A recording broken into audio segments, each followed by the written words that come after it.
Good evening, ladies and gentlemen. Once again, thank you very much for letting this event happen in this beautiful, beautiful temple.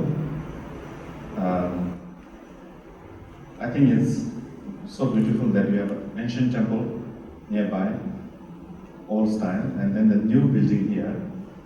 I think it sort of represents the ancient Buddhist Dharma tradition, how much relevant and benefit in modern world. So thank you very much. And my here, Venerable Matthieu, Ricard, scientist and senior monk, so actually he should be speaking.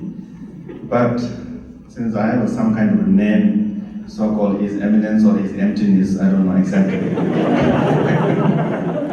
Maybe His Emptiness is better. I'm supposed to say a few words.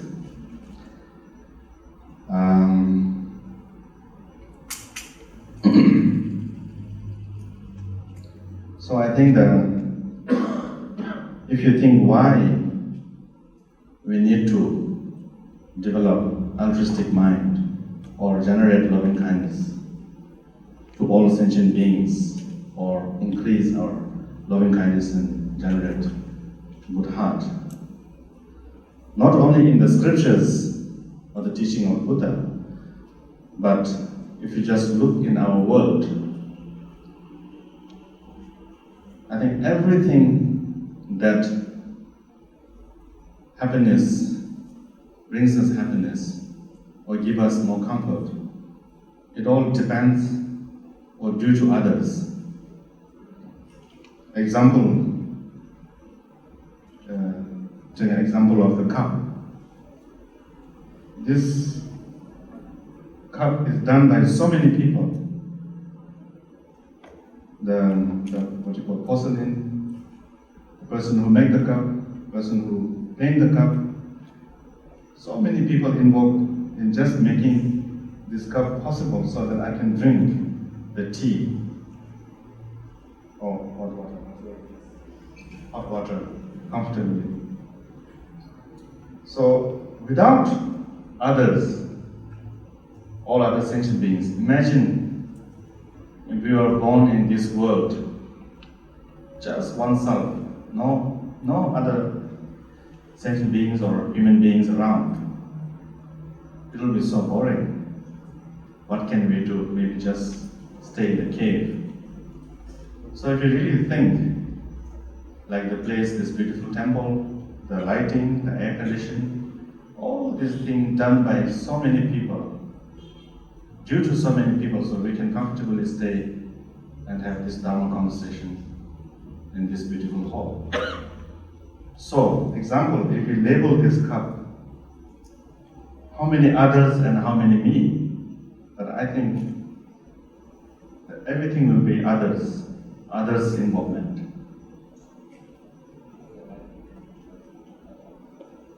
So if we supposed to write the name of any person that involved to make this cup possible, it's will be full of others. Just me drinking the tea.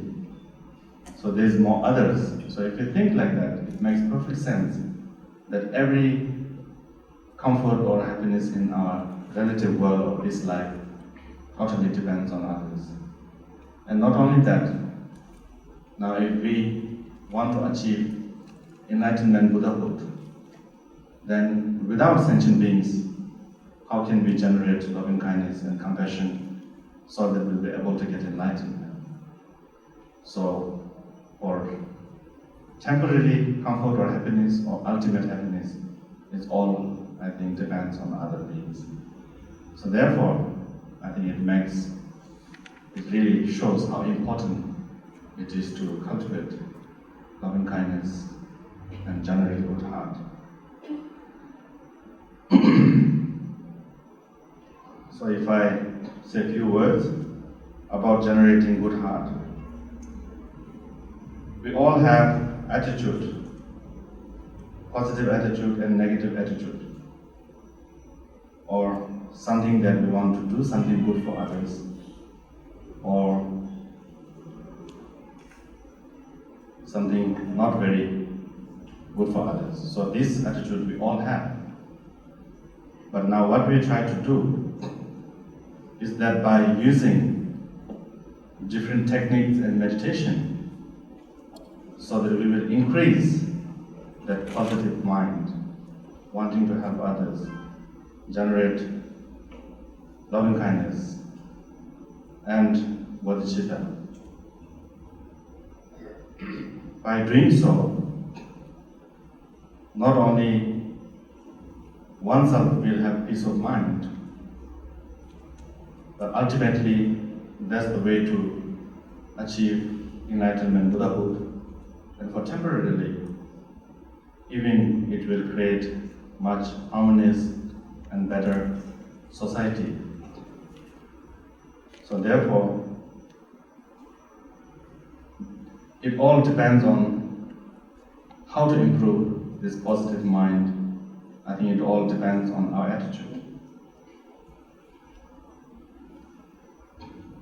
Positive attitude brings always the positive work, and negative attitude, even though it looks positive outwardly, with negative attitude, it always brings us to negative action.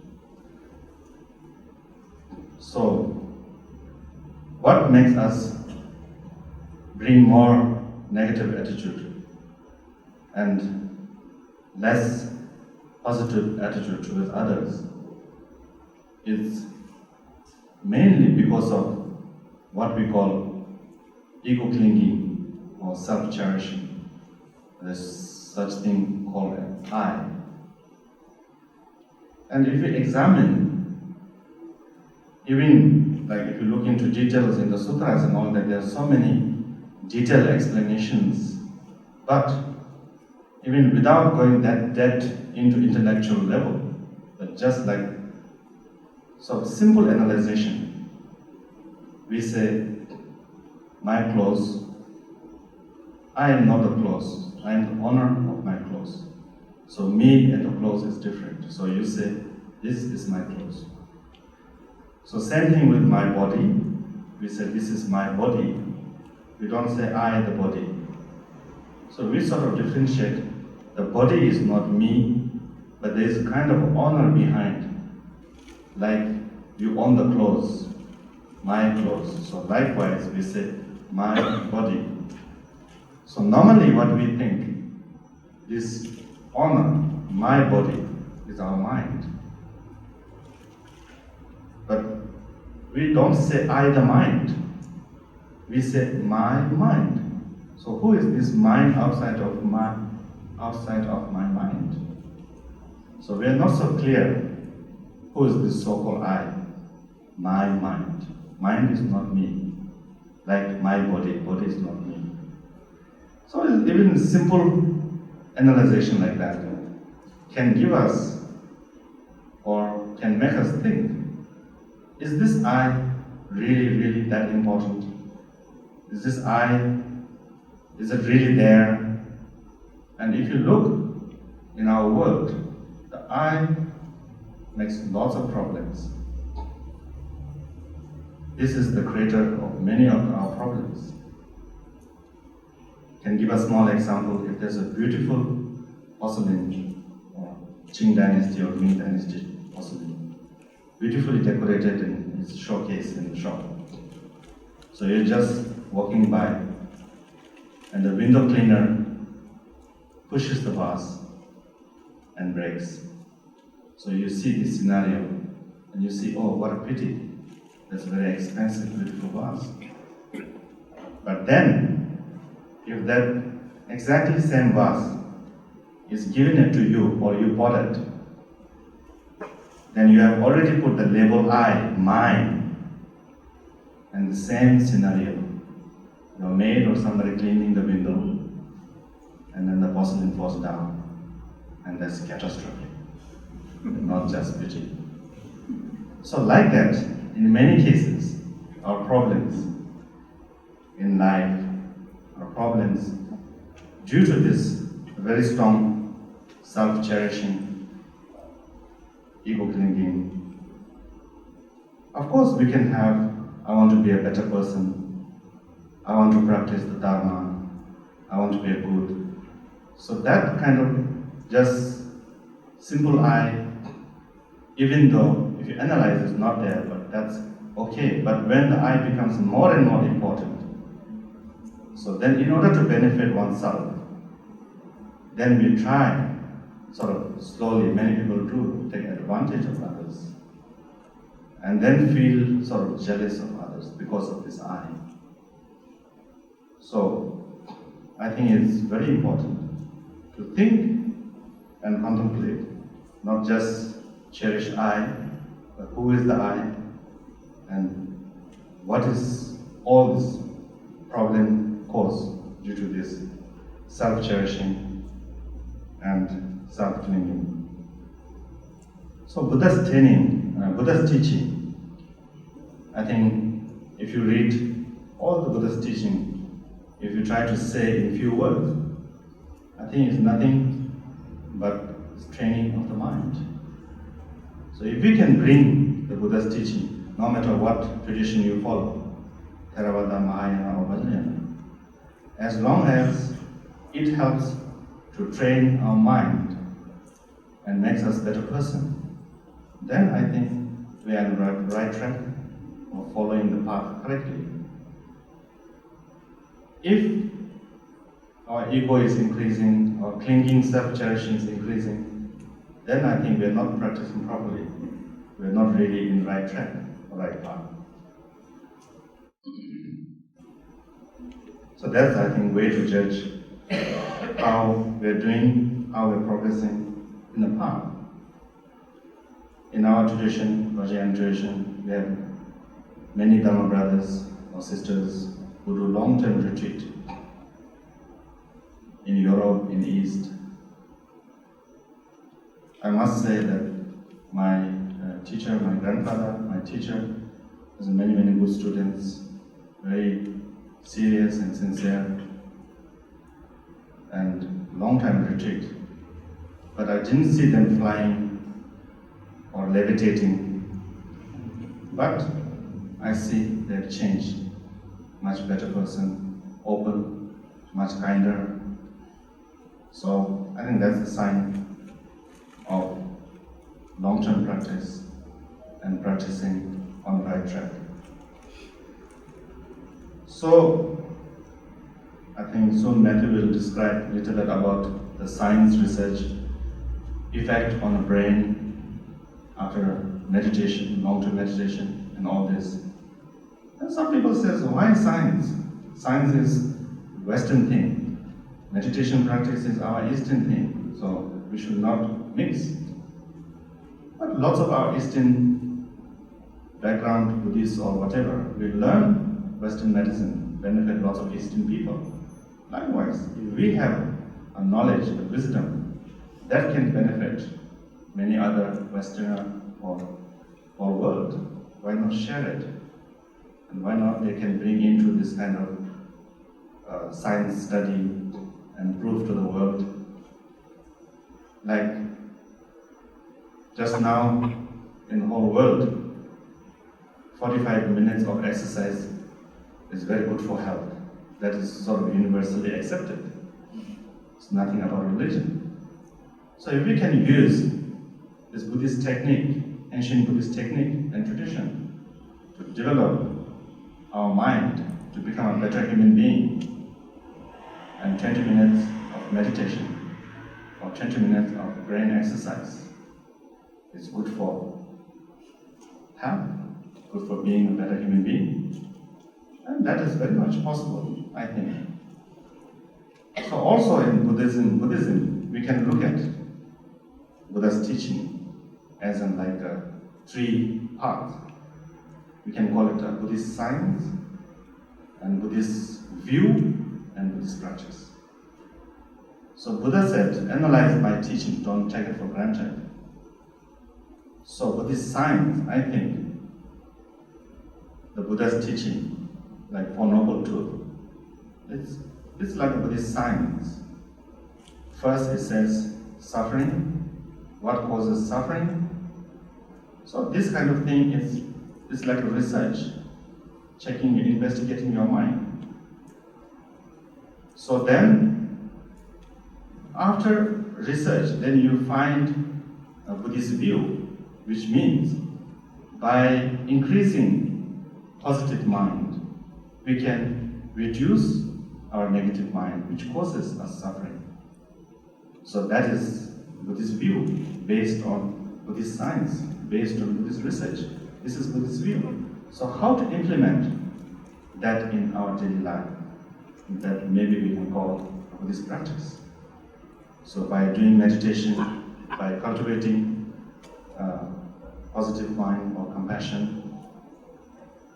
So I think in Buddhism also, we can call Buddhist science, Buddhist view, based on Buddhist science, Buddhist view, and Buddhist practice. So also, I think, because Buddhism is so open and so vast, many people say Buddhism is science of mind.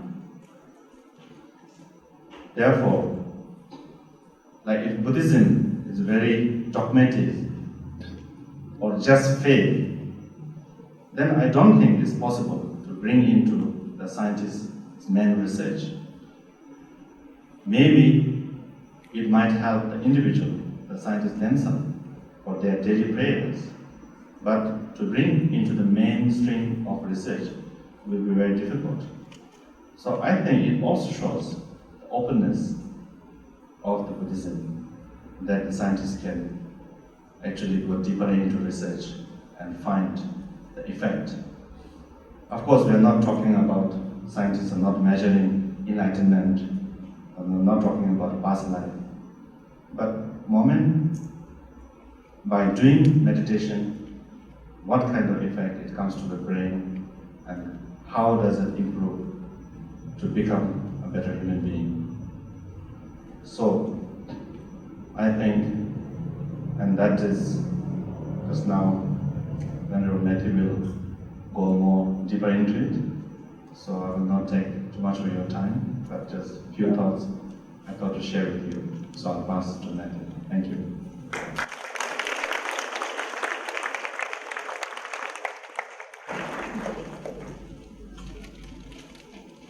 So when the Rinpoche was giving the example of this cup, I thought that in some souvenir shops, at least in France, there are a lot of cups with people's first name, and people look desperately for finding their name. But it would be more proper to write 1,000 times others everywhere, and then it would make, instead of boosting one's ego and sort of narcissism to drink in a cup where it's written Matthieu or all sides. It would be so much better to, when we drink tea or water, to remember all the others that are being implicated. And actually, if you do what you call this life cycle of this cup, I have a friend from Greg Norris at Harvard who studies any object, and he tried to trace back how many countries and people have been involved. So I don't know about the porcelain cup, but like a 70 countries, if you took everything. And we tried with a piece of paper made, a handmade paper made in Bhutan. I told him that should be purely local. We found about 15 other countries involved, because the drying machine was from Japan, and then you transport it on a car that comes from somewhere. So it's this, and even a sheet of paper supposed to be produced in France, it includes potatoes from Czechoslovakia. You never dreamed that potato from Czechoslovakia will end up on a blank sheet of white paper. So that's fascinating to see how this interdependence is occurring in the most simple object that we use. Without counting the human beings, it's just about countries. But you can imagine the life of the woodcutter, his grandfather, everywhere. This is endless net web of interconnection. So it seems that just to simply become aware of that is already almost enough to defeat the idea that we could be self-centered to the extent that I'm going to take care of my own happiness in the little bubble of my ego. I have nothing against others. I'm fine if they get happy, but it's not my job, nothing to do with that. Let me take care of myself. That kind of attitude is really self-defeating in two ways. First, experientially, if you think me all the time and try to shut yourself in that bubble of the ego, that's a very, very narrow world. And you are bound to have a tough time. Because thinking me is always so vulnerable. Anything people will say, anything people will do, it becomes like, seems you are the target of everything. And because of this narrowness, it's like a storm in a glass of water. Smallest thing takes a big proportion.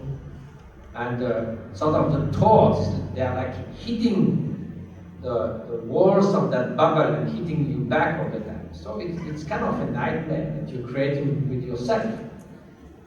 And also it has been shown by psychology and neuroscience that the more people are exclusively concerned by themselves, the more they get obsessed by themselves, the more basically they are anxious, unhappy, fearful, insecure, unsatisfied, and of course they become very antisocial.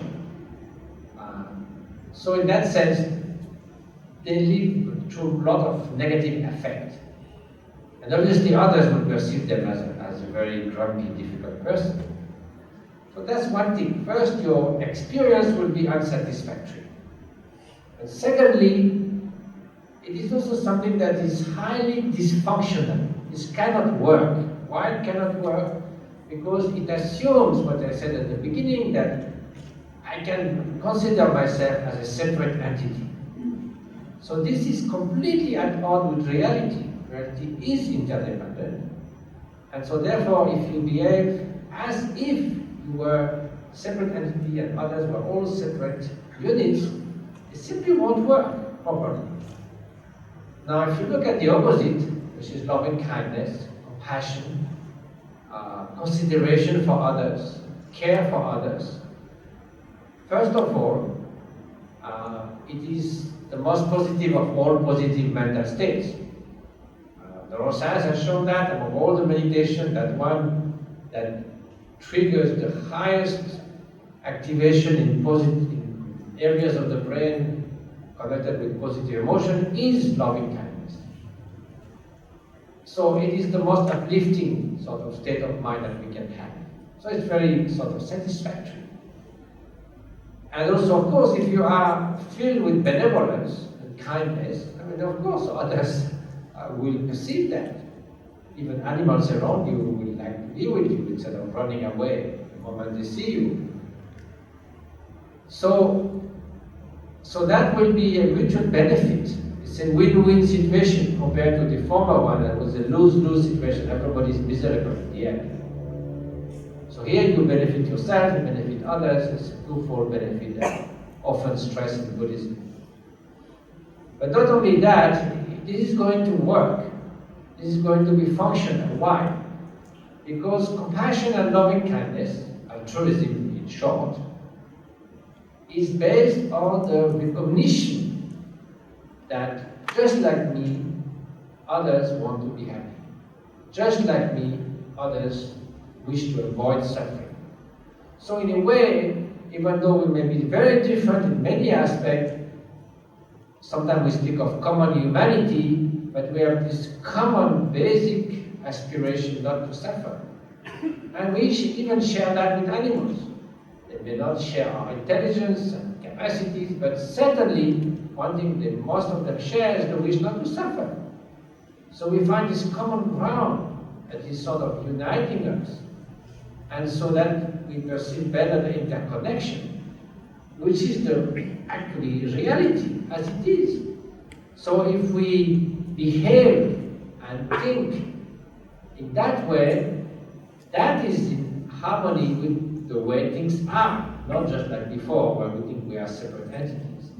So when we function, when we behave in a way that is in accordance with reality, then there's going to be working. If you follow the right instruction of a manual, that the computer or something will work properly. If you start on the wrong with the wrong manual, it's not going to work. So that's one thing that shows that in a way altruism and compassion and loving kindness are attuned to reality, they are more attuned to your human nature in the sense that human beings are closer to a state of flourishing if their mind is filled with benevolence rather than hatred. So now the question is,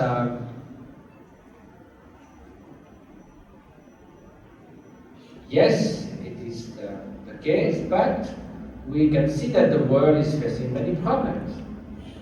So if altruism was sort of fundamentally present in our nature, then it seems that things should be going better.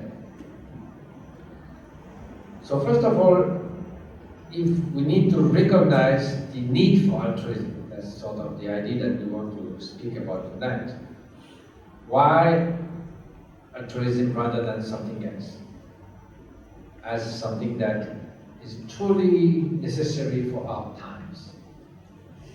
Well,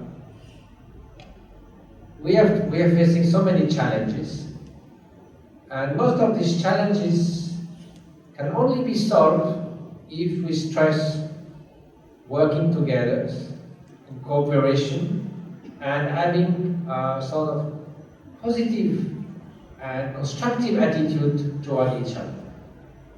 The age of merciless competition is the best way to mutually destroy ourselves and sort of sink together in the boat on which we are trying to travel. Also, as I mentioned on the occasion yesterday, we are facing a kind of challenge to reconcile 3 time scales, each of which poses different questions. One is the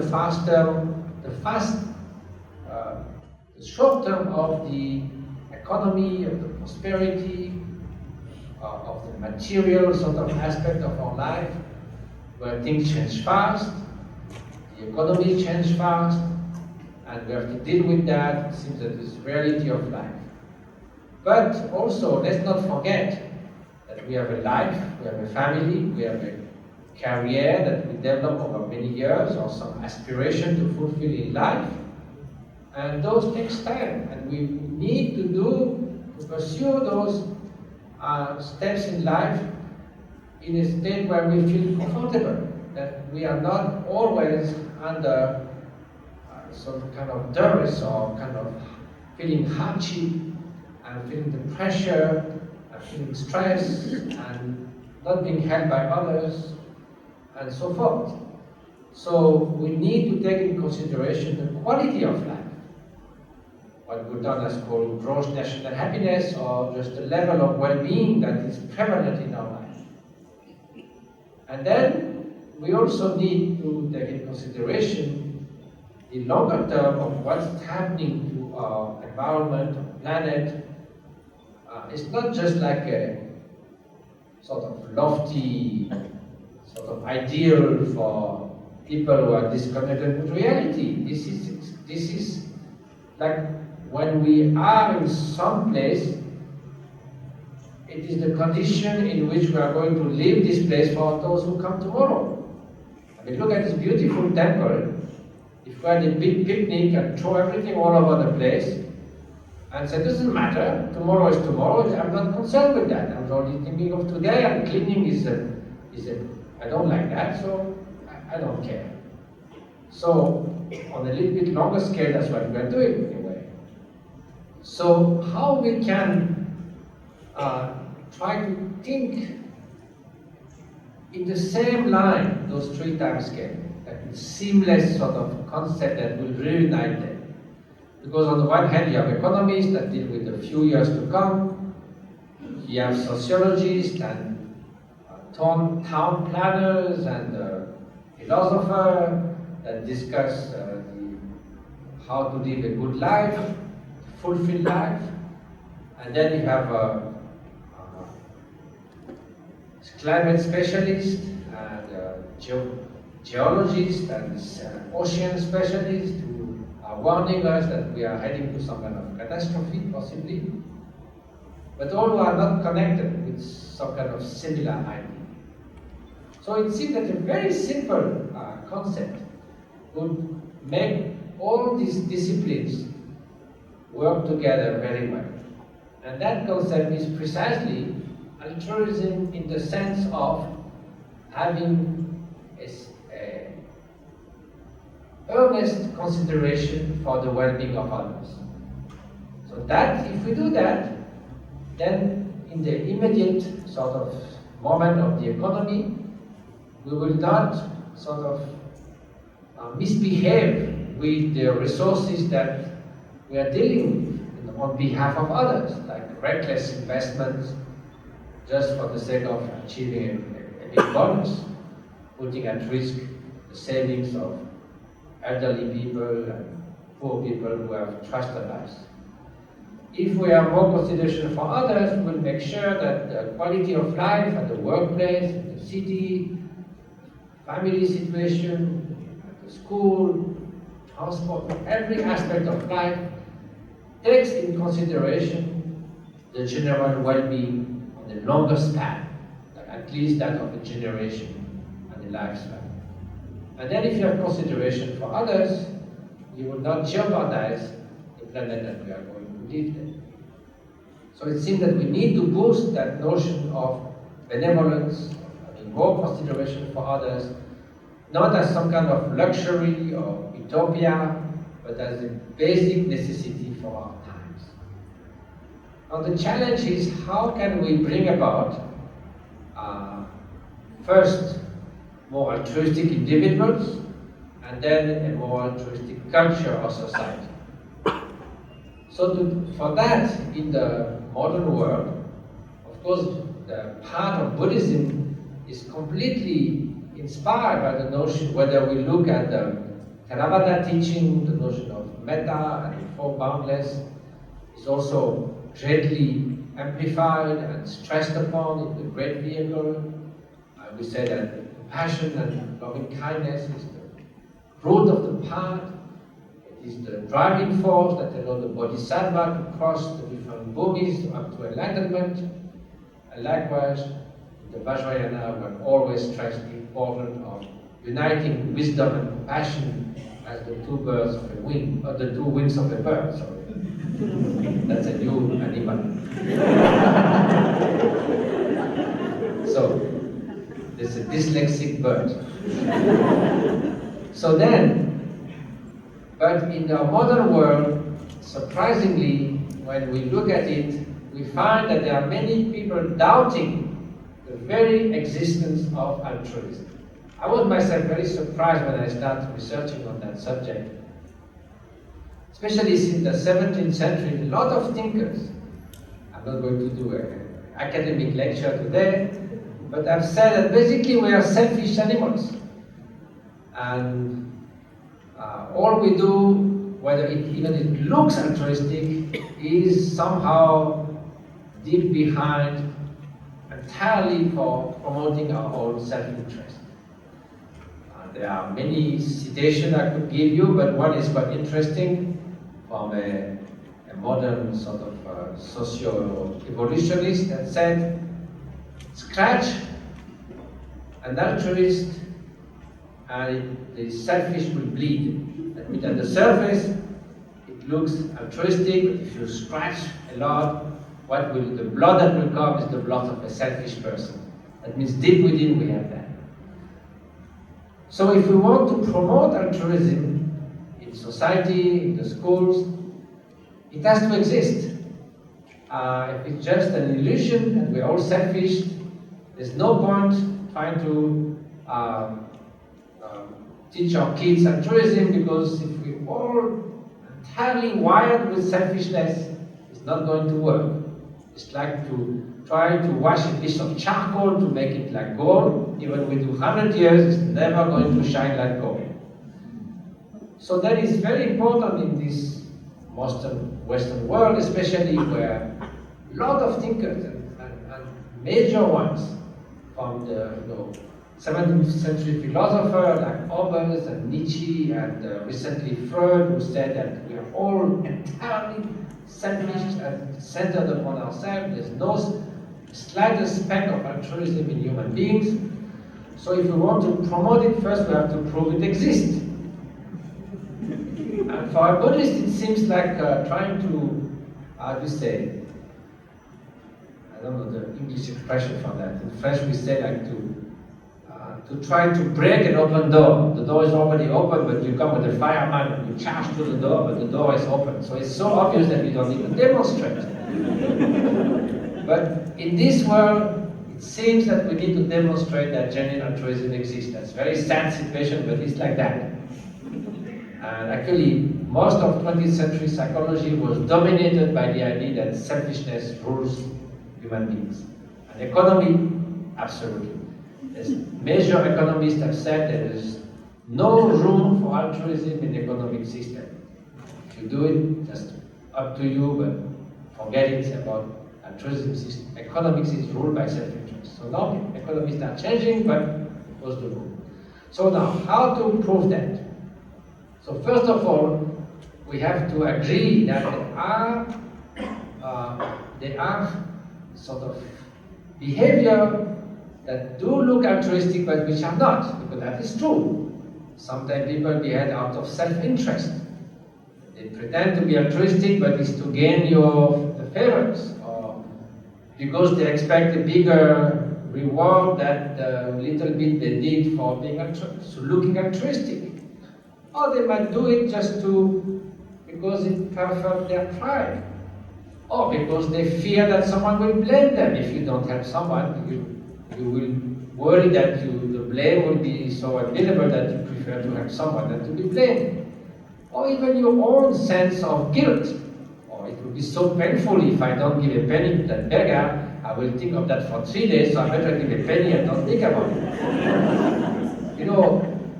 Actually there's a story about that. Philosopher Thomas Hobbes, who was one of the main philosophers, who said there's absolutely no altruism in human beings. One day, one of his students saw him giving 10 pennies to a beggar. And he said, you say, I told you you're being altruistic. He said, no, I just did that to relieve my consciousness. Otherwise, I would have felt bad for the rest of the day. I didn't do it for the beggar, I did it for me.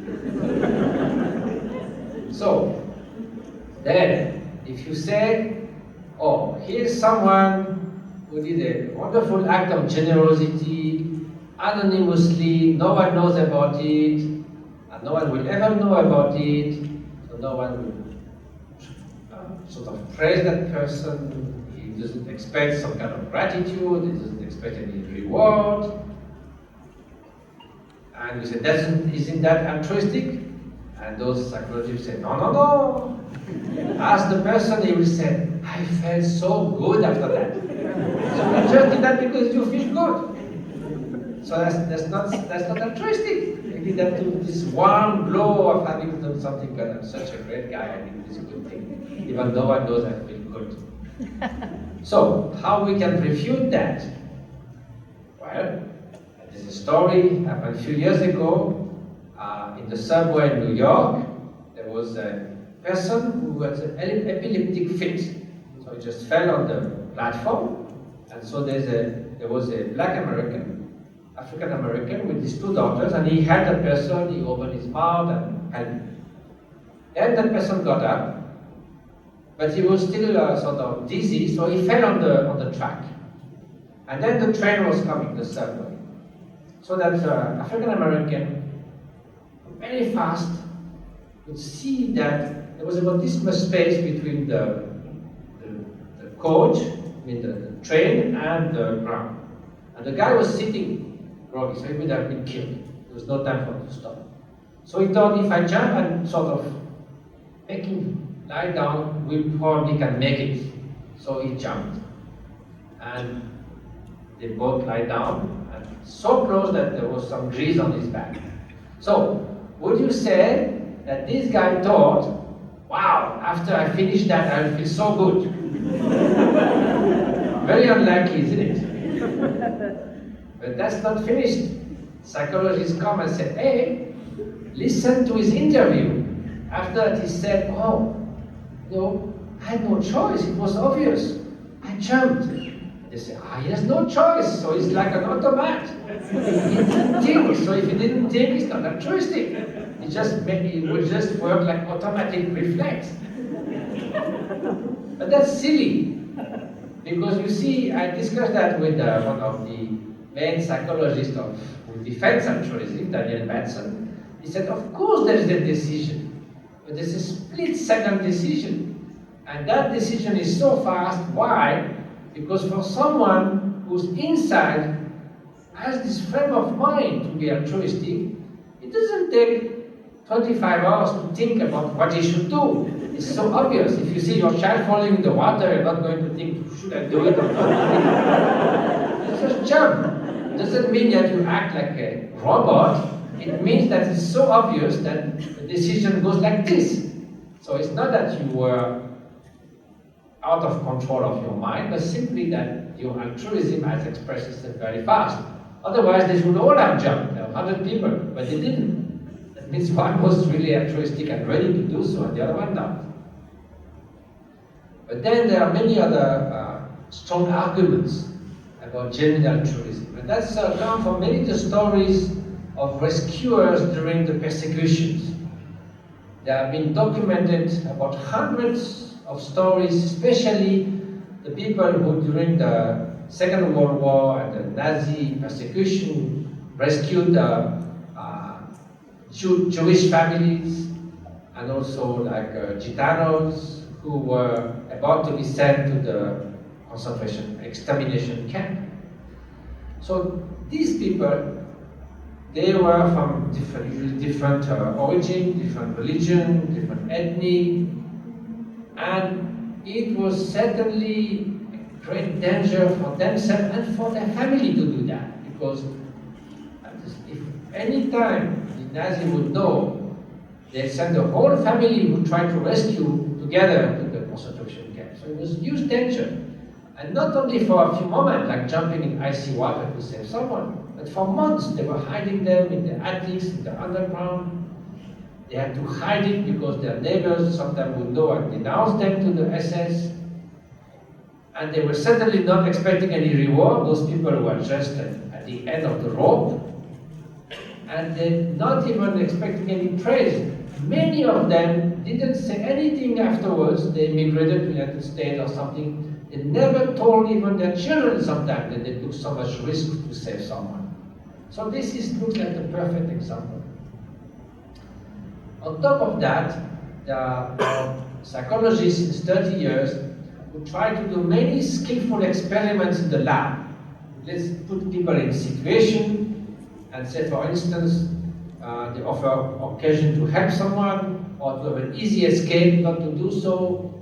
I cannot give you all the details, but about 30 different scenarios. And it's very skillfully designed experiment to test people's motivation. Whether they do that because they want to be praised, or for reward, or for guilt, or something like that. And they found that there are, for sure, a significant number of people, no matter what, no matter the circumstance, they will behave altruistically. So that's good news. We are back to square one, but Buddhism has always said that altruism is an intrinsic part of human nature. And of course, there are contrary forces like hatred, but it is part of human nature. So if that is the case, then we can, and also if we look at the evolution, if you look at, for instance, the work of Franz de Waal, The Age of Empathy, working with bonobos and chimpanzees, they do extraordinary things. Now the story, chimpanzees ate water, for instance. They're very scared of water. They're not swimmers. The story of a of a female chimpanzee hearing the shouting of another one who fell in water, and she's not even related. She jumped through some electric fence, ran to that, started to go in the water, take that other chimpanzee out. There's a story of an old female chimpanzee, so old that she hardly could go to the water to drink. So what the youngest females would do, when they saw that she was trying to get to the water, they would run, fill their mouth with water, come back and throw water in the old female chimpanzee, mother chimpanzee's mouth. So, if chimpanzee can do that, if sort of empathy exists in chimpanzee, I think it can reasonably assume that it exists in humans, isn't it? That would be sad if chimpanzees and bonobos are altruistic and not human beings. So anyway, so evolution, and there's so many stories like that. You know, dolphins who help other dolphins who have been hit by something and they keep it at the surface sometimes up to a week, not even eating. 2 dolphins keep one so that it can breathe until it cures. Dolphins have been saving, but there's thousands of stories like that. And so children, if you look at children, contrary to what was taught for a long time, at 2-3 years old, they are very experiments in the lab have shown that they're very eager to help, to cooperate, to help someone to get something that has fallen down. So that's something very natural. So now, the next question is, okay, let's assume that altruism exists, that's good news. Can we enhance that? Because that's what we need. We need a little more altruism. So first of all, can the process of evolution favor the appearance of a more altruistic society? So a lot of scientists make some computer models, and they all agree that if altruistic people can cooperate, find a way to sort of do a network, they don't even have to be in the same place, but they somehow have common interest and they cooperate in altruistic way. They have a strong advantage over a group of selfish people that will always kick each other's leg. So the idea of the struggle for life, actually, which is not said by Darwin but by Herbert Spencer, is that the strongest, the fittest, the most selfish, the most ferocious will always win. So it's quite true that if you put one-to-one selfish person and an altruistic person, the altruistic person will be nice, will share the food, the other guy just takes everything, is nasty, so he will always win and altruistic people will be eliminated. But if altruistic people cooperate among themselves, they have a huge advantage about a group of selfish people, of course, don't cooperate.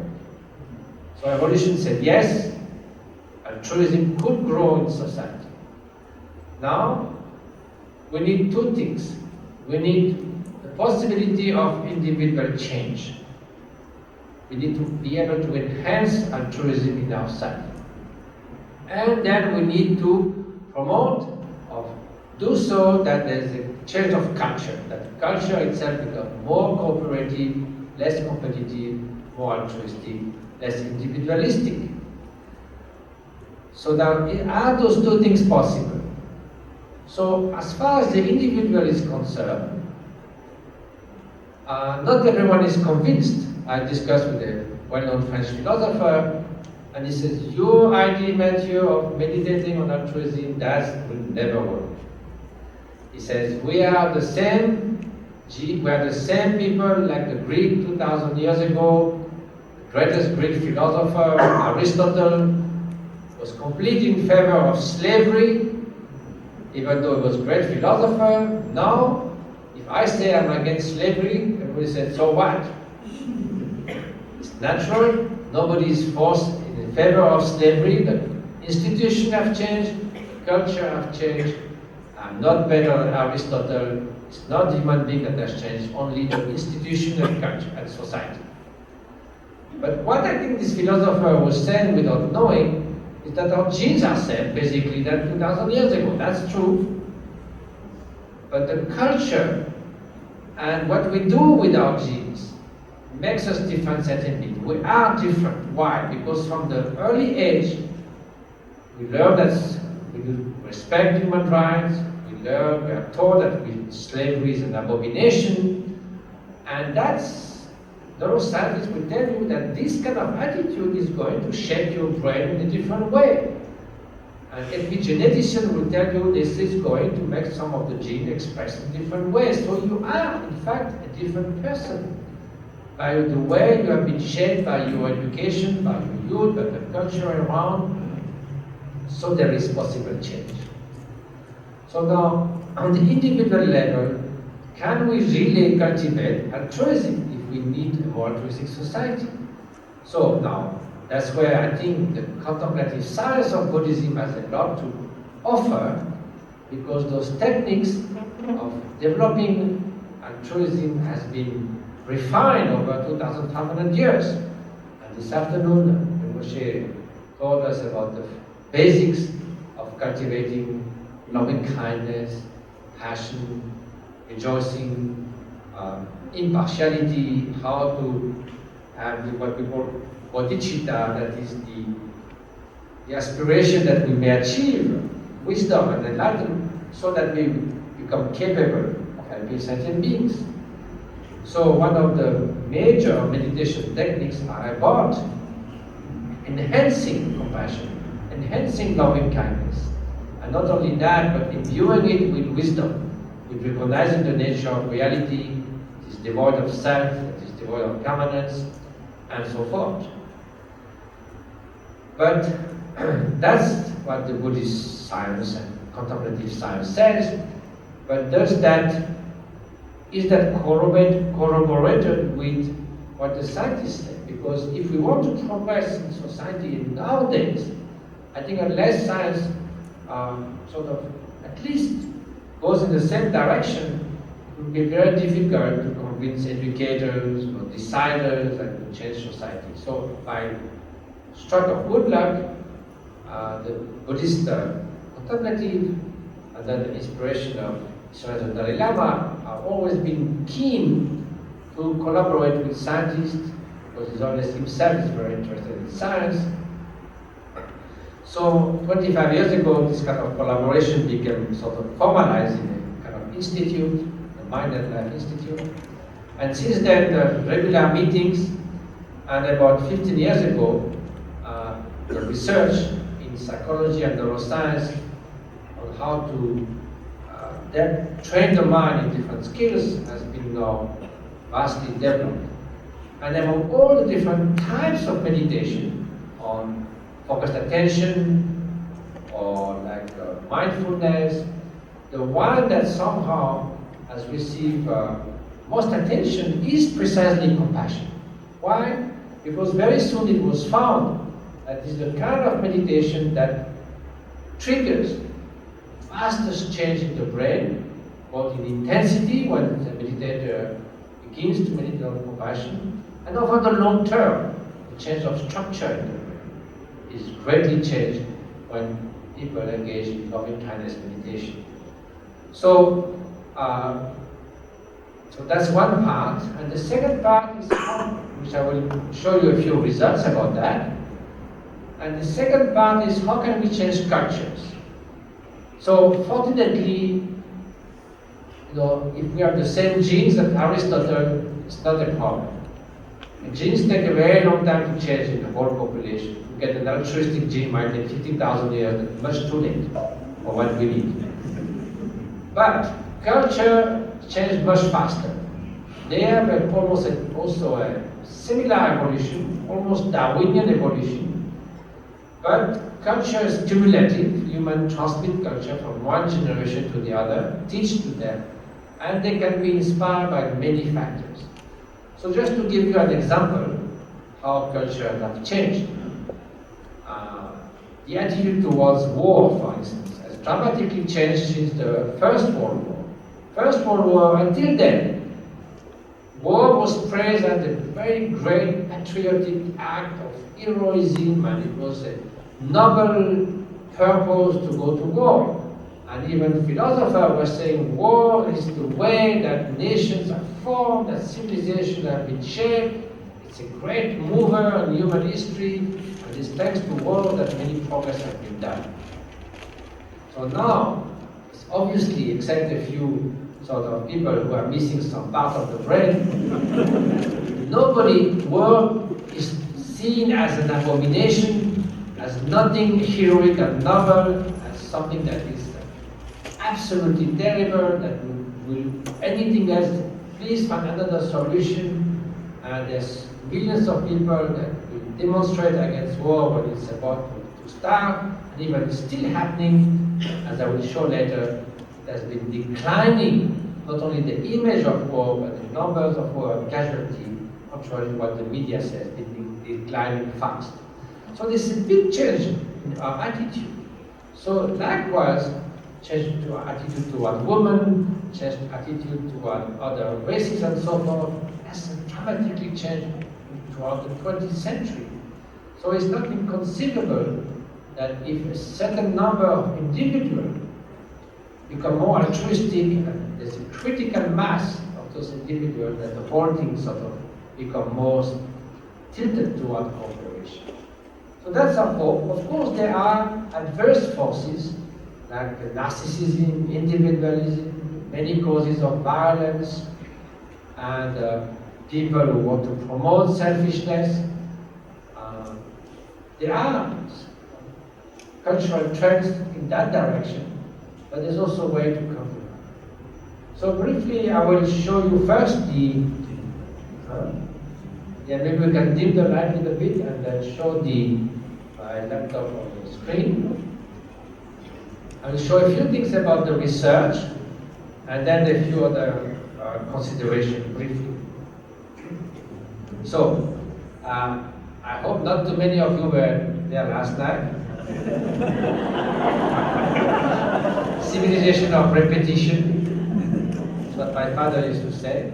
When the journalists were interviewing him, he said, we have to repeat every time the same thing. So I tried to be a bit different. But the idea was to study first long-term meditators, because we expect to see the greatest change in their brain rather than people who did a few weeks of meditation.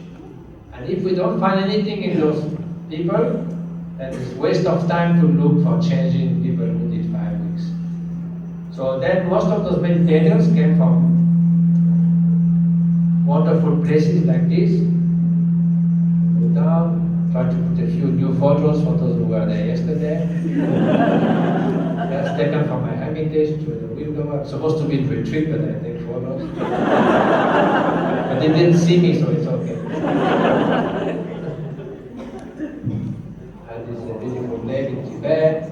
So many of the meditators, whether from Tibet, from Bhutan, from the West, are those who did many years of meditation, up to between 20,000 to 60,000 hours of meditation.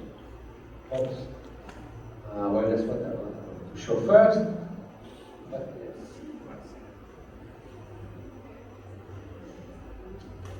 Okay.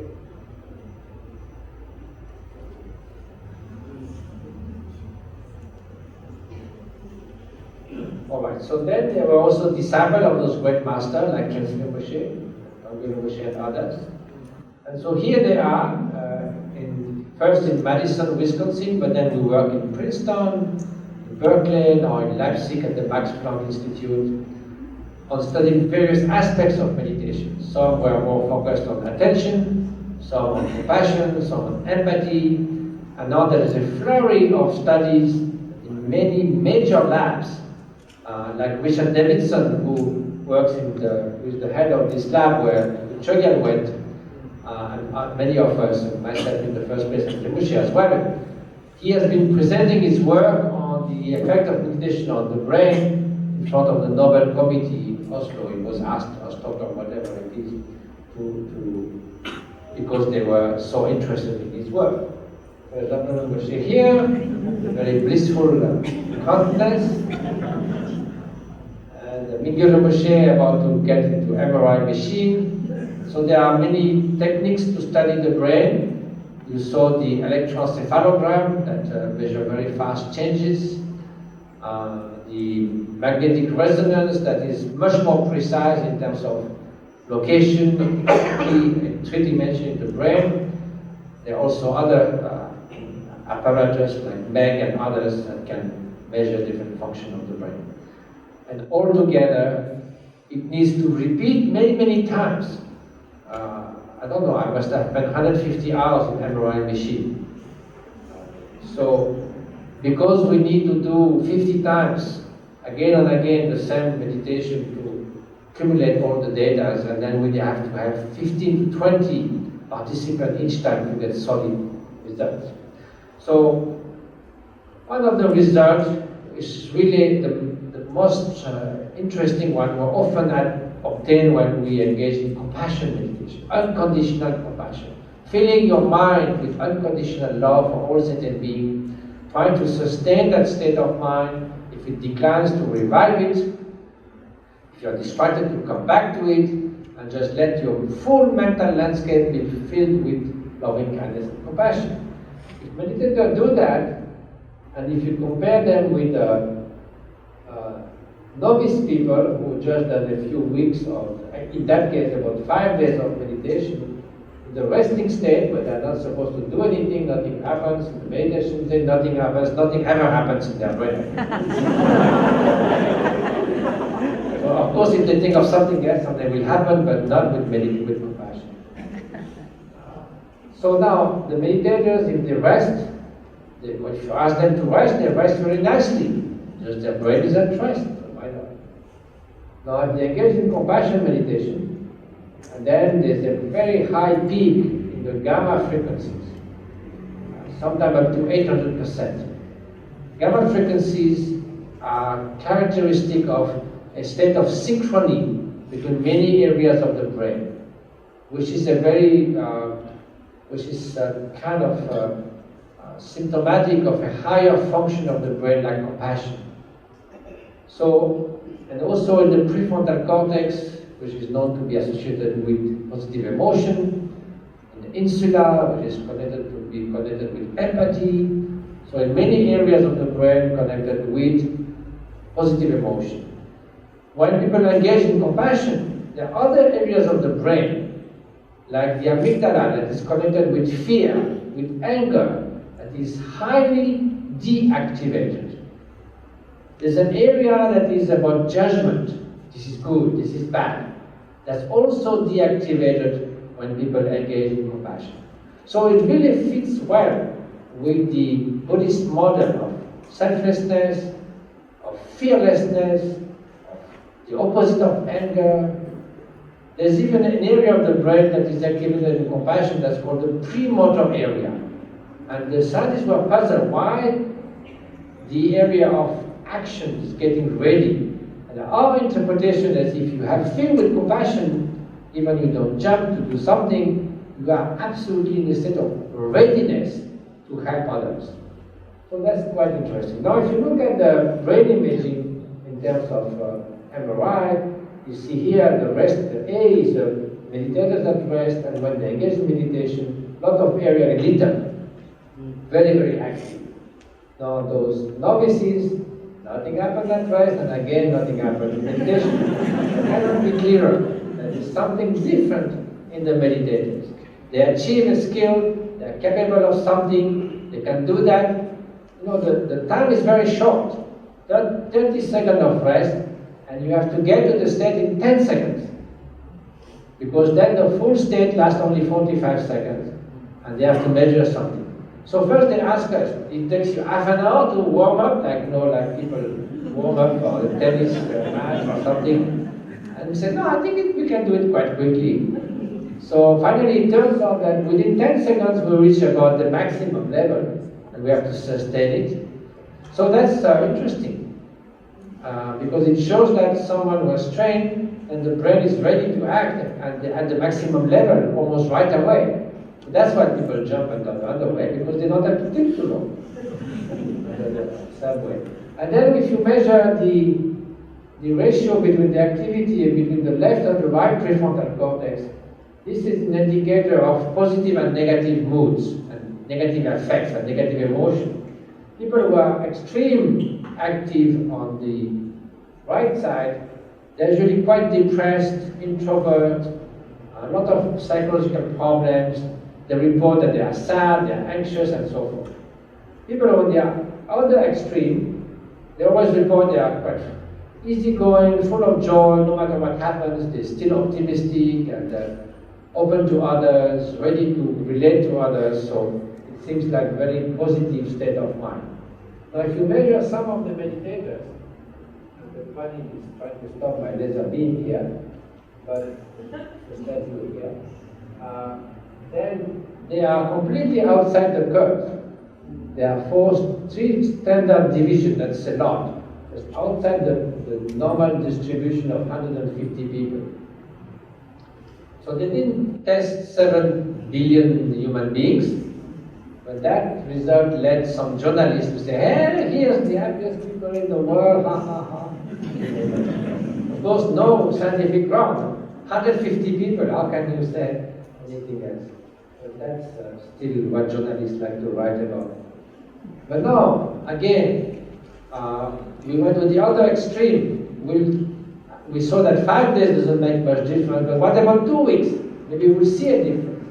So here, a group has been trained to practice the metta or loving kindness meditation just for 2 weeks and just 30 to 40 minutes a day.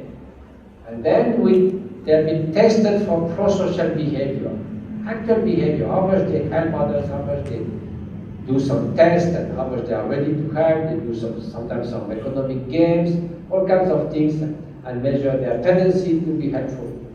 And then you compare with a group that there's another 2 weeks to compare, we call that a control group, and they did a very nice psychological technique actually that works quite well. It's called reappraisal. Reappraisal is to see things from a different angle. It's actually very good. If you have a bad situation, you try to see it from a good perspective. If someone did something wrong to you, you try to see, oh, that person has been going through so much difficulties and hardship, I can understand. So it makes you have a more balanced way, and it does increase pro-social behavior, but far not as much as practicing compassion. Now, there is also adverse forces to the cultivation of compassion in society. And one of them is the greatest that ever been. And so that's a dangerous trend. And the interesting thing is when those results were published and echoed in the New York Times, people wrote to say, what's the problem? Of course we are the best that ever been. We're the best generation ever, and we're the best nation all over the place. So not only they were not surprised that they are too narcissistic, but they thought it's justified. So that is it has been shown that narcissistic people do not have much empathy, that they are not very sort of prone to altruism. So at the same time that we want to sort of enhance altruistic behavior, we have to be mindful that we should not encourage like narcissistic tendencies, especially by, in the classroom in the United States. They keep on telling the kids that the girls that they are princess, that the boys that they are the best that they could ever find in the world, and boosting self-esteem, and they become like that. That's true. So we should put their confidence in their potential, but not tell them from the start that they are superstars. One girl club out of 5 in America are somewhere with a princess somewhere. That's just boosting useless self-esteem. So what can you do at the opposite? For instance, you can train very young children in pro-social behavior, in empathic behavior, in being more altruistic. So here in the class in Madison, they trained the teachers, and for 3 weeks, they did 15 minutes a day of kind of asking the kids, please, can you think how your other friends think, how do they feel? They make them do games where they cooperate, they make them do games where they have to give something away, and just 15 minutes a day for 3 weeks. And then at the end of 3 weeks, they come the ultimate test, the sticker test. That means they ask the kid to give a sticker to someone. So either to their best friend, their worst enemy in the class, an unknown child from another class, or an unknown child, but they said this is a very sick child that is suffering. So what happens before the 3 weeks? Half of the kids give to their best friend and very little to the others. But just 3 weeks of very basic sort of training that 4 years old can easily understand. They equally give to all the groups. This discrimination between friend and not good friend and unknown is almost gone. So that's quite amazing that even with 4 years old you could have such an efficient intervention. And that shows how much the spirit and the attitude we have in education matters. Now I want to come back to what I left at the beginning. Yeah. So now, in order to promote altruism, we should also counteract the opposite effect, like selfishness, violence. There are many causes for violence, but is there hope? So now if we listen to the media, it seems that violence is increasing. We hear of wars everywhere. No matter open the TV or listen to the BBC World News. Usually the 5 first items is massacre, bombs, this and that, catastrophes. Bad news always get top priority, they come at the surface. So there's always something somewhere in the world that's bad news, and especially linked with violence. But is it really true that we live in an insecure world as the media and the violent movies, the violent computer games makes me think? I think one of the best piece of research I've seen over the last few years is one that shows precisely the opposite. And that's, I think, a very big thing for us, a source of hope and a source of thinking. Now, over the centuries, violence has constantly and everywhere has gone down. This is, for instance, the homicide rate in Western Europe between 1200 and now. So as you can see in the beginning, it's about 100 homicides per 100,000 people per year. So yes, that's true for Italy, for England, and everywhere. This has now gone. This is a logarithmic scale. That means this is like here, 100 times less, not just half. So actually the curve is much steeper.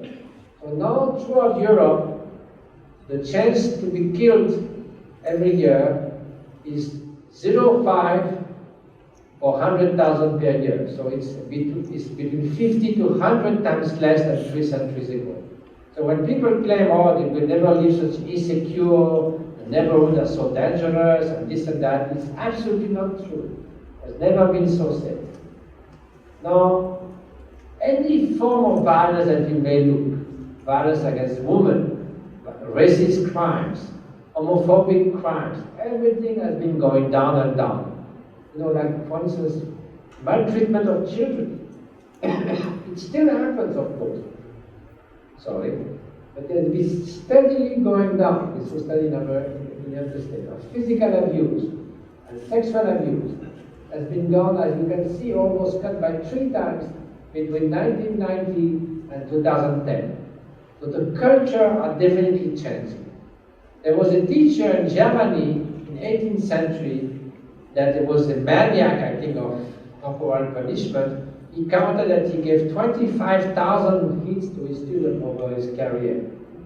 So now if you look, for instance, at the other form of violence, like torture and slavery, this has been done steadily since 17th century until now.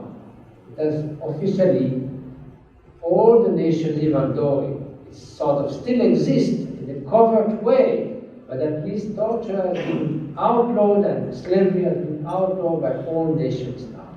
Before it was considered as a legitimate trade. Nobody was objecting at all. Now, I think this is the most interesting figure, is the average death per conflict throughout the year in interstate and civil war between 1950 and 2005. In 1950, that's after the Second World War. So if you take all the wars and conflict throughout the world, a conflict is something at least 50 dead, but it can be up to 500,000 dead or several million, like in the Iraq-Iran war or something. But if you take the average throughout the world and you measure things in the same way, in 1950 and 2005, the average number of deaths per conflict was about 60,000 and 50, now it's less than 1,000. So that's those statistics were done taking in consideration all the conflicts throughout the world. This was checked by the UNESCO, the United Nations, it was checked by Amnesty International. There are some institutes that spend all their time measuring the casualties at war, and it is steadily going down. Now, the number of peacekeeping missions have been increasing dramatically over time, and those missions have been found to be very effective. So there are many factors that show that there is hope. That globally, everywhere you look, whether it's domestic violence, casualty at war, crimes, it is diminishing. So that's a good hope. So now, I'm sort of jumping from one subject to another. But what are the benefits of cultivating altruism? So this is a study of a few weeks of training again in compassion and see what are the benefits for the people. As you can see, it shows that the level of positive emotion for the person is increasing vastly. So again, altruism is one of the greatest factors that gives positive emotion. There are many studies that shows, for instance, that more altruistic people, as they age, they even have a tendency to live longer. So far it's only correlation. We just observe that altruistic people live longer. We don't know what has caused one or the other, but there are also many correlations in many fields of sociology that shows that altruism has tremendous benefit for human beings. So now let me jump to a little bit in hurry. So in the beginning I mentioned that we need to address those 3 time scales. The economy has to become more altruistic. Now there are economists who are seriously trying to incorporate more trust, more goodwill in the economic system. They are not just dreaming economists, they are major ones. One of them is expected to get a Nobel Prize at any time for the work he did on trust and fairness and the tendency of people to be ready to cooperate. And I mentioned the urgency to extend altruism to the future generations, because we're sort of sacrificing their faith. So how urgent is this need? Unfortunately, there are many people who try to spread the notion that this thing of climate change and all that is just fabricated to make us worry and to make us consume less. So of course all the lobbies who want to consume more, they say this is all fake, etc. And they are even ready to finance campaigns showing that climate change is not happening. But let's see what is the reality. This is from a paper in the journal Nature that was co-signed by 70 major scientists, specialists of different aspects of the change that occurs to our planet. And one of them came to Dar es Salaam last November when we had this meeting on the environment with the Dalai Lama, Diana Lieberman, and she showed this graph. This is about the planet boundaries. That black line you see there. Planet boundaries is the limit which, if we are within the boundary, we are still safe, that the process can be reversible and manageable. After that, we don't know. It's like a car that is going toward a cliff in the mist. There's no visibility. So it's the time when you say, well, now we better slow down because we are certainly near the cliff. We don't know exactly where, but it's certainly coming near. So we are past the boundary of safety. So among all the factors that affect our environment, the earth, others, there are chemical pollution, how much we deforest. I think you know that the pollution here in Singapore comes from deforestation and burning forests in Indonesia. So agricultural land, how much we lose on biodiversity. It's possible by 2050, 13% of the species, that with the insects and so forth, will be lost. How much nitrogen, phosphorus, all those are poison, climate change itself, the ozone depression, the sort of thing that are aerosol in the atmosphere, those small droplets, the acidity of the ocean that would wreak disaster on the ocean. So in 1950, most of these were under control. Actually, there is a similar diagram for 1910, and everything is in the center, you see nothing. But here it starts to grow. And now the dramatic change is today. Here it is. So you see the change. That's enormous. So many of those have passed the safety area. Too much nitrogen that comes from fertilizer going to the rivers and the ocean. The loss of biodiversity is amazing. Many species disappear every day. And the climate change that we hear a lot about also has gone beyond reasonable limits. That's an example for people who think this is not happening, of a glacier in Switzerland in 1975 and today. As you can see, it's not taken, a glacier is permanent snow, it's not like summer and winter. So this is what's happening, it's happening everywhere. The third pole, that is the Himalayas, 40,000 big and small glaciers are receding in the same way. So that certainly is going to change things.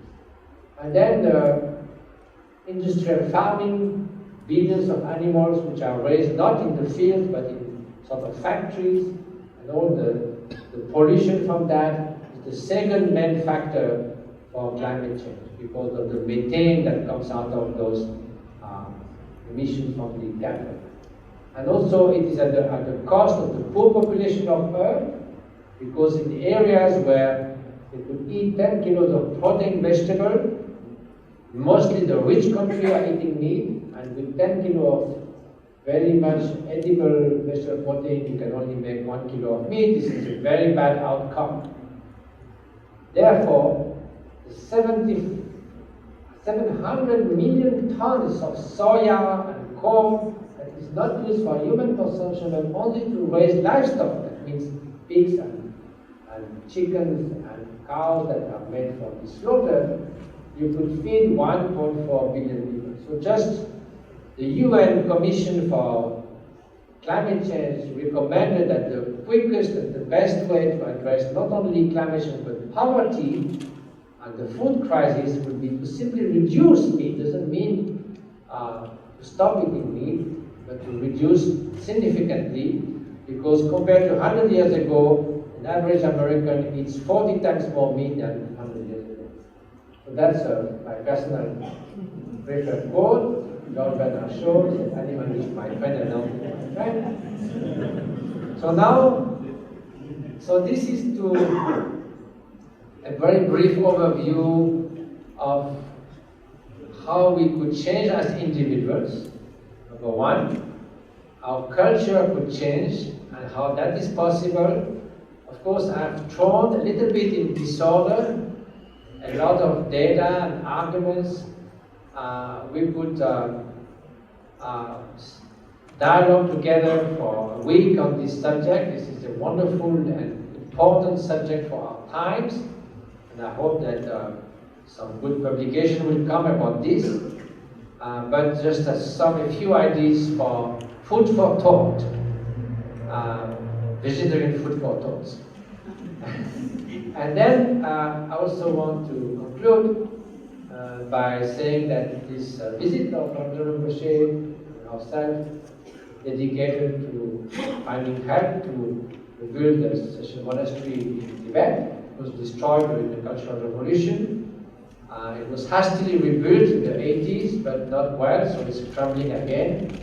And now this monastery has been a center of learning for 2 centuries. So many great teachers, some of you know, who are familiar with Buddhism, like Ricard Rinpoche and Shechen Gyaltsab, and Trungpa Rinpoche's teacher, Shechen Wontrul, the Pokangsha, and Tongpo Rinpoche, who some of you know, have been studying in Shechen as well. So this was a major center of learning. Now again, there's 600 students in the Philosophical College, 200 monks there, but there's no adequate facility for the study. So we started last year, and by 2015, this is the project only. It's very well done. It looks like a real photo. But now it's only at this stage, which is the outside building. There's still a lot of work to do, and so we hope that we can all together make that happen. And as well, that among the main 110 humanitarian projects that we have completed since year 2000. One of the recent ones we're trying to achieve, also in the same valley at 4,000 meters, that's about 12,000 feet, is an anti-seismic school, meaning school that is resistant to earthquakes. Because this is the earthquake-prone area, it's near the Sichuan earthquake, it's actually in Sichuan. So we cannot feel to build a school that might collapse on them. So we plan to build this school. And among the other things we did over the last few years were different clinics here in Nepal, and in India, in Bihar, as well as schools made with bamboos in Nepal, many girls study, and different 18 clinics now in Tibet, Sichuan province. We built 18 bridges in Sichuan province between the one on the Yangtze River. We have 5 or 6 homes for the elderly, and happiest man in the world by far. Officially scientifically proven. This is the happiest woman that's following nearby. She's a silver medal at the Olympics of Happiness. And a few other schools that we completed under Rabjam's inspiration and with the help of generous donors and the effort of many volunteers. This little girl that our monks took out of the rubble, the Yushu earthquake, now reunited with their uncle. So this is what we have been trying to achieve. This is the website. You can see from the spiritual heritage, the preservation of the spiritual tradition of Rinpoche and his lineage, Shechen, and then also the charitable projects, which are the same thing, but it's mostly secular projects meant to help those in need. So those two goes hand in hand. And so thank you so much for your patient attention and for your support by coming here tonight. And also, before I conclude, I want to express our gratitude for this question.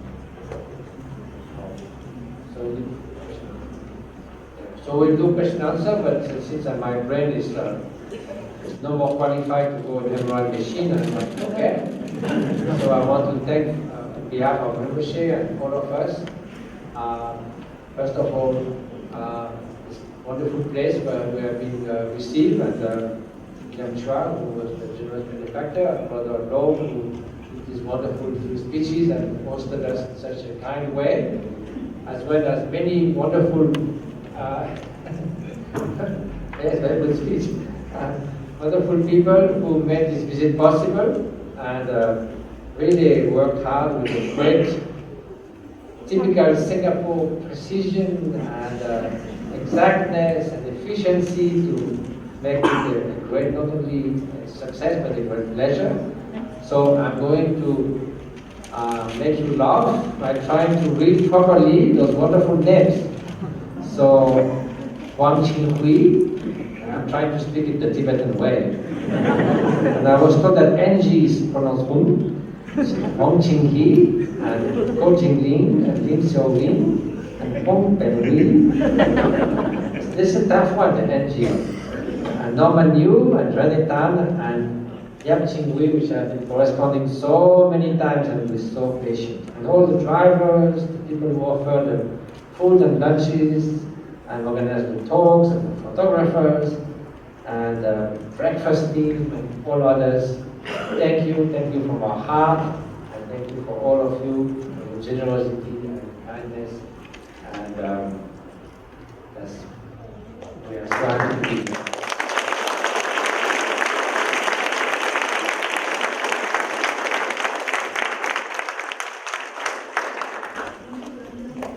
Thank you, Rabjam Rinpoche and Venerable Matthieu for the enlightening and interesting talk. So now we'll open up the Q&A session. So any brothers and sisters with questions for Venerables? Okay, we have one question from the floor. How does one practice altruism in a mundane world where the primary motivation is goal-driven in quantifiable terms? So, yes. Well, you just have to make your goal as to promote altruism. And science can help you quantify how much more altruistic the society becomes. So, what I mean to say is that goals sense a direction. So, that should make us think, what are our goals?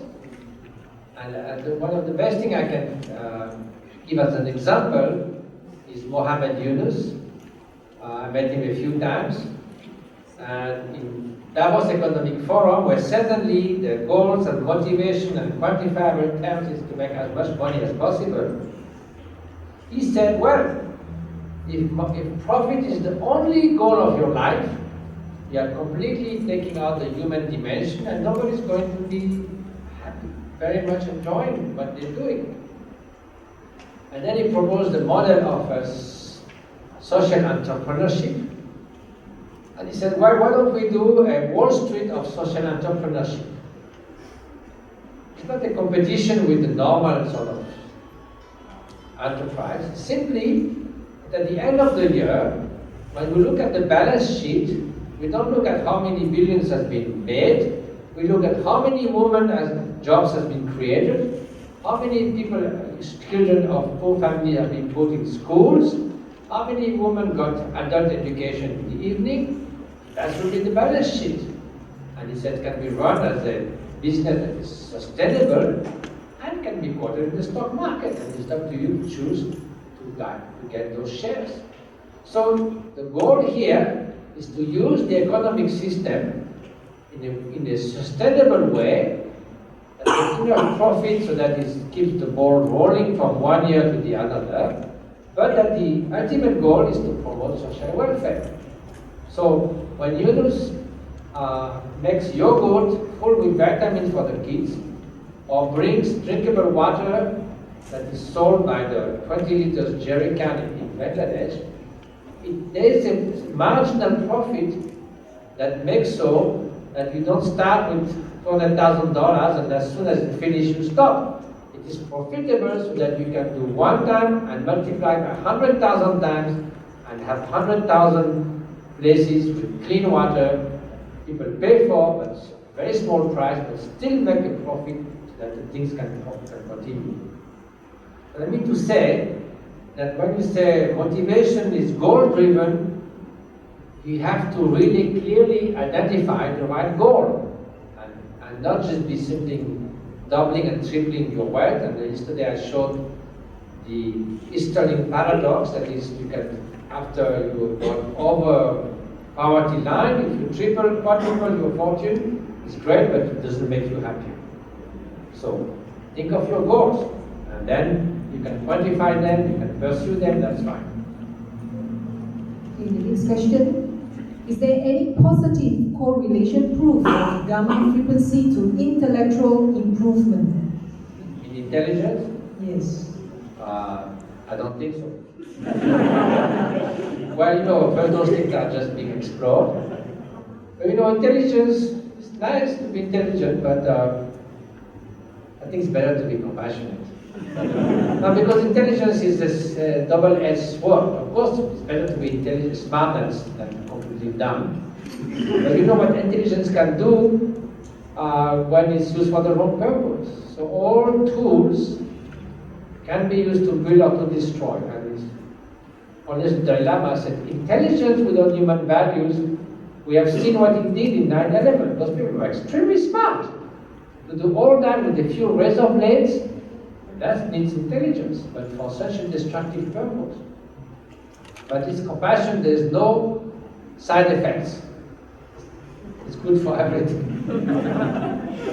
Just to add on, how about Dharma knowledge? How about someone who has a good Dharma knowledge? And will there be any positive correlation of the gamma frequency? Well, I mean, we don't have to make a whole word about gamma waves. It just happened that states of mind that brings a high synchrony in the brain, and compassion seems to be one of those, have high gamma waves. But we need the other one as well. I mean, gamma is not like the Ferrari of the brain. It's just one band rate, and the brain needs all the frequencies to function properly. And just gamma doesn't mean that's 5-star. And so it just happened. But the main thing is not so much about whether it's gamma or something else. The main thing is the kind of brain areas which are activated by compassion. And especially to find that they're supposed to look at them. I did that this afternoon. I look at it. I said, look at the person who asked the question, but I don't know who's the person who asked the question. So I look at you. Yeah, Dharma knowledge, I think there's never been tested. So please study hard and please test your Dharma. Well, I forgot what I was going to say. Okay, the next question. If a meditator stops meditation, how would be the pattern of cortisol? Would it be more than non-meditator eventually? Cortisol, yes, that has been tested. It was found that it's about 4 times less in meditators than in average people, which means much less stress. Cortisol is an indicator that you measure the saliva because it's easy to measure stress. And we did that in our retreat center with 3 years meditator. And I was in charge of labeling all the tubes, and they have to chew a cotton 3 times a day. It's kind of boring to write all those tubes. And then we needed a control group. I mean, if we compare with people in cities, of course they're obviously more stressed. So we had to use all the gardeners and people who work around in the same area because they have a similar sort of life in nature. And they were very, very happy because the lab was giving them, usually they give a little bit of those to participate in the experiment, but for them it was a lot. So they thought those guys are really stupid. They give us like, we give us $100 and a month just to chew a few cotton swabs 3 times a day. That's a good job. It turned out that the meditators have much less cortisol than the control group.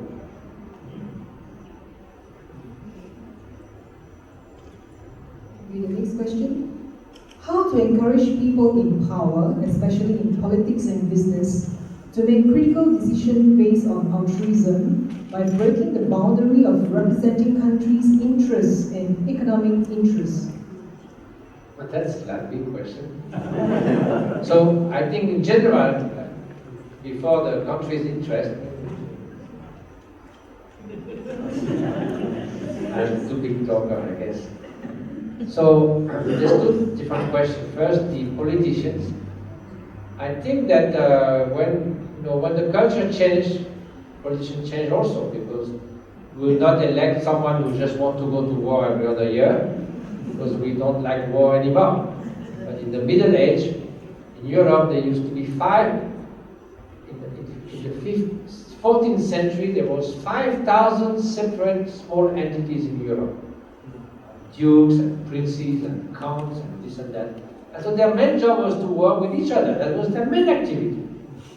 At the time of Napoleon, there was 250. Now there's about 50 states. So much more stable. So now, the main job of politicians is not to go to war. So likewise, if the virtue of cooperation, which is praised now by all kinds of people, just recently in France last week, there was a manifesto signed by major intellectuals and sociologists saying, let's work together for the age of cooperation rather than competition. It's in the air everywhere. So then the generation of politicians that will come out of that will be more inclined to do that.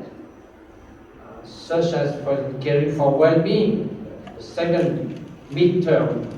Now the OCDE has been running throughout Europe a questionnaire on well-being that includes a lot of components about subjective well-being. Before it was only about the outer condition. And that has been partly inspired by the questionnaire developed in Bhutan for measuring cross-national happiness. So that is changing slowly. Now about the global governance, this also could change. It's more difficult, of course, but there's obvious fields in which it must be global governance, and the environment is, of course, a typical example of it, as well as water resources and many other things. Why? Because in the same way that within a nation, it would not make sense that you preserve the environment in one province and not in the other one. So the state has to take over. For what is good for the whole population, a province cannot hijack that for its own sake. So now when we speak, for instance, of climate change, this is definitely beyond nations' particular interests. We are all in the same boat. So this is not the time for political division. So, for instance, imagine in a state that political party will say we have a different opinion on the distribution of water, gas, and electricity. Everything will think they are crazy. We all need gas and electricity, whether we are super conservative or communist, we all need gas, we all need electricity, we all need water. So let's give it to an institution that will just take care of water, electricity, and not bother with politics.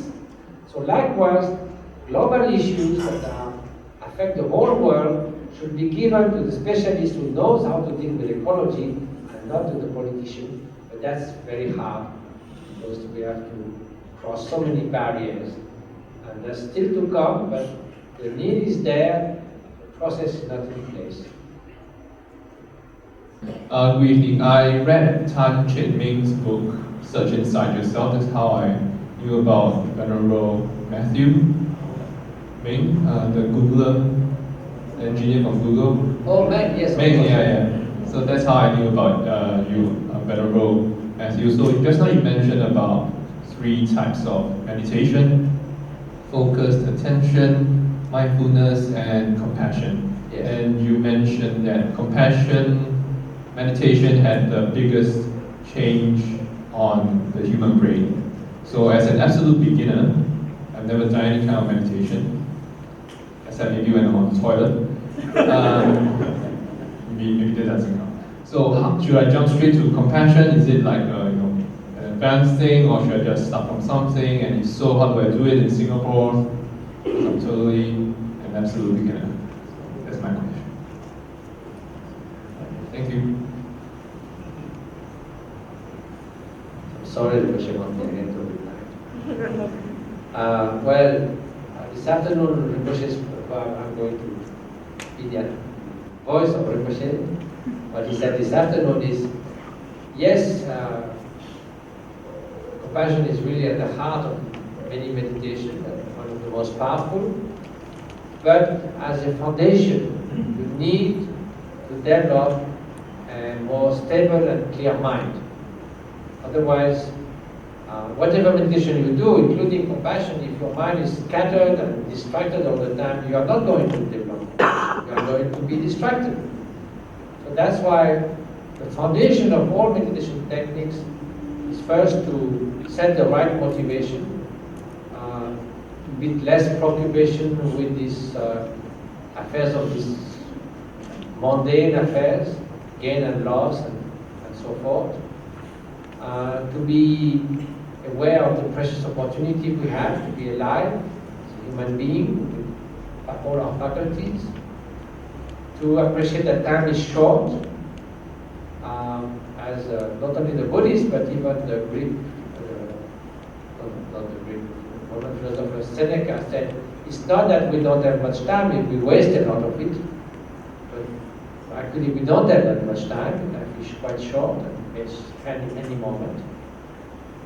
So it's not the time to scatter ourselves, but focus on what matters. And then we cannot just do anything that comes to our mind. If we want to progress, we have to follow what needs to be accomplished, what needs to be avoided, the law of cause and effect. And then we have to be aware that pursuing vain pursuit like glory and fame and just went for the sake of went, it's not going to fulfill that purpose. So once this is there, then we try to develop a more focused mind. So there's a lot of exercise of attention throughout Buddhism. When we give the idea of watching the coming and going of the breath, paying clear attention to that. It's a very subtle reminder of when our attention is there. And when the mind is become a little bit more stable and a bit more clear, then it's ready to be used to try to develop compassion. So well, we don't have to wait months and years to have a perfectly focused mind to develop compassion. Within a single session, right from the beginning, we can start by training in focused attention, and then at the second part of the session, and use that relatively better calm, better clarity to focus on compassion.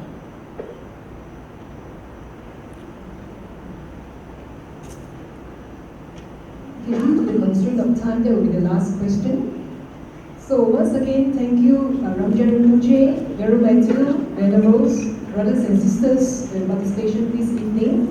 Before we close this session, the Venerables will lead us in the dedication of merits.